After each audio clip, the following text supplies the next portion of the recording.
ബഹുമാനപ്പെട്ട ഹാറൂൻ റഷീദ് എന്ന് പറയുന്ന രാജാവിനെ കേട്ടിട്ടില്ലേ? അവർക്ക് ഖിലാഫത്ത് കിട്ടുന്നതിന്റെ മുമ്പ് ഒരു കുഞ്ഞ് ജനിച്ചിരുന്നു. ആ കുട്ടി ഏറ്റവും കൂടുതൽ ഹാറൂൻ റഷീദിന്റെ ഭാര്യയുമായി അഥവാ ഉമ്മയുമായി ബന്ധപ്പെട്ട് കഴിഞ്ഞ് കുട്ടിക്കാലത്ത് തന്നെ ഖുർആനുമായി വലിയ ടച്ചായിരുന്നു. സ്വലാത്ത് ധാരാളം ചൊല്ലുന്ന മോനായിരുന്നു. ഭരണം കിട്ടിയപ്പോ ഉപ്പാനോട് പറഞ്ഞു, ഉപ്പാ,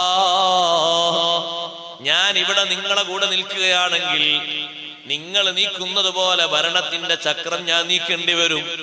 അതുകൊണ്ട് എന്റെ ദുനിയാവും ആഖിറവും പോകുമെന്നൊരു പേടിയുണ്ട്. അതുകൊണ്ട് പുറം നാട്ടിലേക്ക് പോകണം, സമ്മതം തരുമോ?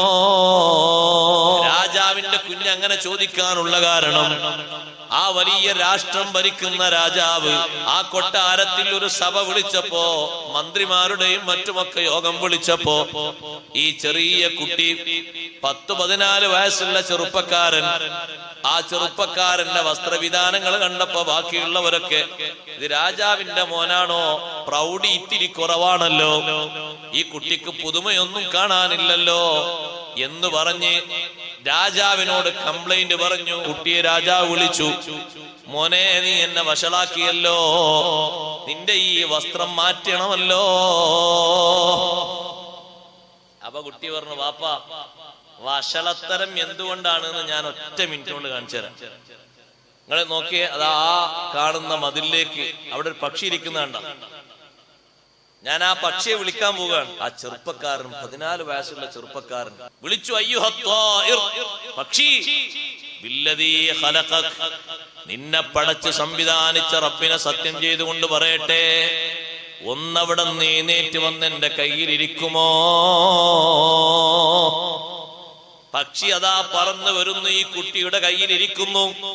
തിരിച്ചുപോയി അങ്ങോട്ടിരിക്കാൻ പറയുന്നു, അവിടെ പോയിരിക്കുന്നു. രണ്ടാമത് പറഞ്ഞു, ഉപ്പാ, നിങ്ങളൊന്ന് കൈനീട്ടൂ. ഇന്ന് രാജ്യം ഭരിക്കുന്ന ഭരണാധികാരി, ഇന്നെല്ലാവരും അമീറുൽ മുഅ്മിനീൻ എന്ന മേൽവിലാസത്തിൽ വിളിക്കുന്ന എന്റെ ഉപ്പാന്റെ കയ്യിലൊന്ന് വന്നിരിക്കുമോ? പക്ഷി അനങ്ങിയില്ല. കുട്ടി പറഞ്ഞു, എനിക്ക് ഇവിടുന്ന് വേഗം പോണം, കുറച്ചുകൂടി ഞാൻ നിന്നാൽ നിങ്ങളെ ദുനിയാവിന്റെ ചതിയിൽ ഞാൻ അകപ്പെട്ടു പോകും.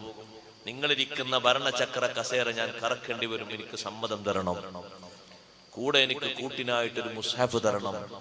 എനിക്കുള്ള നേരം പോക്കാണ് മുസ്ഹഫ്. ഒറ്റക്ക് നമുക്ക് ഖബറിൽ കഴിയണ്ടേ? അവിടെ കൂട്ടിന് വേണോ സഹോദരങ്ങളെ? ഉമ്മമാരെ, ഉപ്പമാരെ, മക്കളോടൊപ്പം ഇരുന്നു കൊണ്ട് ഖുർആന്റെ മുന്നിൽ തപസ്സിരിക്കണം.